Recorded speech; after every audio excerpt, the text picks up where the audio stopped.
एक समाज को हरामखोर कह रहे हैं और गिरिराज सिंह अब तक गिरफ्तार नहीं हो रहे हैं और उनके खिलाफ कोई बोल नहीं रहे हैं। क्या राहुल गांधी जी, तेजस्वी यादव जी, पप्पू यादव जी, नीतीश कुमार जी, क्या आप अपने ज़मीर को बेच चुके हैं? क्या आपको अब मुसलमानों का वोट नहीं चाहिए? क्या सिर्फ असदुद्दीन ओवैसी साहब ही आएंगे अब फिर इनको बोलेंगे और बताएंगे कि ये विवादित और घटिया बयान है, ये समाज को बांटने वाला बयान है? गिरिराज सिंह, क्या आपका दिमाग खराब हो गया है? क्या आपको अमित शाह जी, मोदी जी और देश के लोगों से डर नहीं लगता? क्या कानून व्यवस्था का आपके सीने में खौफ नहीं है? क्या आप मनमाना करेंगे? क्या आप केंद्रीय मंत्री हैं तो कुछ भी बोल जाएंगे आप? आपने क्यों मुसलमान समाज को कहा कि ये हरामखोर है? ये सिर्फ एक बयान नहीं है दर्शकों, ये विवादित और गलत से फिसला हुआ बयान नहीं है, ये सोची समझी साजिश है और इनको पता है। मैं आपको एक एक नाम बताता हूँ। योगी जी हों, अमित शाह जी हों, मोदी जी हों या भाजपा के कोई भी नेता, सांसद, मंत्रीगण हों, इन सबको पता है कि हिंदू मुसलमान जब तक हम नहीं करेंगे, हम राजनीति रोटियां नहीं सेक सकते। इनका एक भाषण मुकम्मल नहीं हो सकता है जब तक हिंदू मुसलमान पाकिस्तान के बीच में बोया नहीं जाए, अकबर का नाम नहीं बोया जाए। इनकी औकात और हैसियत है ही नहीं कि इनके नेता, इनके मंत्री, इनके प्रवक्ता, डबल इंजन की सरकार में रह रहे लोग दरअसल कानून व्यवस्था की जो लड़चड़ा रही है व्यवस्था, उन पर बात कर सकें।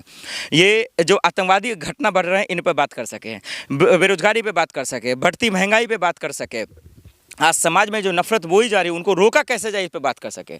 ये इन पर वोट ले ही नहीं सकते क्योंकि इनकी औकात ही नहीं है। और आज देखिए ना, आज मुसलमानों को जरा सा सोचना चाहिए कि बिहार में चुनाव है, आप जात पात के नाम पर वोट करते हैं और आप सोचिए मुसलमानों का वोट लेने के लिए, चाहे वो आरजेडी हो, चाहे वो नीतीश कुमार हो, चाहे वो कांग्रेस हो, चाहे वो बीजेपी या कोई भी पार्टी हो, या एमआईएम की पार्टी हो, असदुद्दीन ओवैसी साहब, सब लोग तरह तरह की बात करते हैं, तरह तरह का जो है एग्जाम्पल देते हैं। लेकिन आज उन्हीं समाज को गालियाँ दी गई, आज उन्हीं समाज को जो हरामखोर कहा गया और गिरिराज सिंह जेल भी नहीं जाएगा, एफआईआर दर्ज भी नहीं होगा। मुझे पता है मोदी जी, अमित शाह जी, जेपी नड्डा जी, पार्टी से निकालिए इनको, मंत्री पद छीनिए। अगर थोड़ी सी संविधान की मर्यादा रखना चाहते हैं, अगर सबका साथ सबका विकास, अगर एक पैगाम देना चाहते हैं तो ऐसे मंत्री को जेल में डालिए। अमित शाह जी, मोदी जी, मैं आपसे अपील कर रहा हूं, केंद्रीय मंत्री सरकार में बैठे मंत्रियों से कर रहा हूं कि ऐसे मंत्रियों का, ऐसे सांसदों का जगह जेल में होना चाहिए, इनकी कुर्सी छीनिए। और नहीं तो फिर मैं समझ जाऊंगा कि इसके पीछे भी सरकार के ही हाथ है, पूरा हिंदुस्तान समझ जाएगा। और बिहार में जो इन दिनों झगड़ा है ना कि मुसलमान का कोई हुक्मरान नहीं है, कोई नेता नहीं है, उन लोगों के लिए एक मिसाल है और एक उदाहरण है कि आप लड़ते रहिए आपस में, अपना नेता भी नहीं चुन पा रहे हैं। उसकी वजह यही है कि आज न कल ऐसा गाली सुनेंगे, कभी वो असदुद्दीन ओवैसी को गाली देंगे और कभी अख्तरुल इस्लाम को गाली देंगे, क्योंकि उनको वोट नहीं देंगे, कहेंगे कि बीजेपी का बी टीम है, वो मुसलमानों का दुश्मन है। तो लीजिए ना, आपके भाई को गाली दे रहा, दूसरा मुसलमान समाज को गाली दे रहा। कौन तेजस्वी आ गया आपके लिए? कौन लालू जी आ गए? कौन नीतीश जी आ गए? कौन राहुल, प्रियंका गांधी या सोनिया गांधी जी आ गए? कौन प्रशांत किशोर? वो तो पहले बोल चुका है कि मुसलमानों का वोट चाहिए नहीं चाहिए। तो आप अपने नेता को चुनिए, बार बार मैं कह रहा हूं, ताकि वो बुलंद आवाज़ में होकर बोल सके।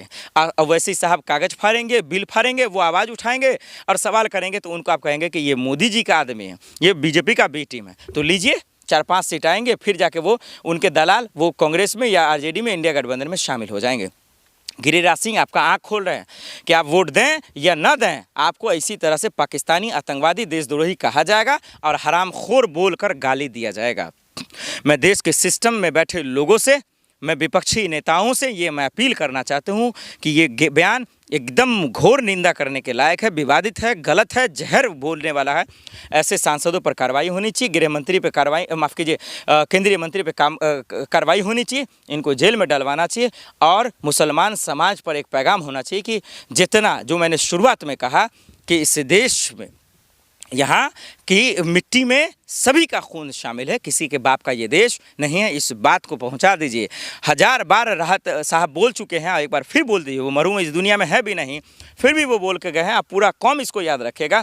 गिरिराज सिंह को जाकर बता दीजिए कि सभी का खून इस मिट्टी में, सिर्फ आपके बाप का, नाना का नहीं है। एक समाज को गाली देना बंद कीजिए। अगर सिस्टम जाग गया, कानून व्यवस्था जाग गया, ये चुनाव मरा हुआ आयोग अगर जाग गया तो आपका जगह जेल में होता। आपको कोई बचा नहीं सकता। वही लोग बचा रहे हैं जो आपके मानसिकता के हैं, आपके सोच के हैं। यही वजह है कि एक समाज को आज गाली देने का काम कर रहे हैं। फॉरवर्ड न्यूज़ देखने के लिए बहुत बहुत शुक्रिया, धन्यवाद।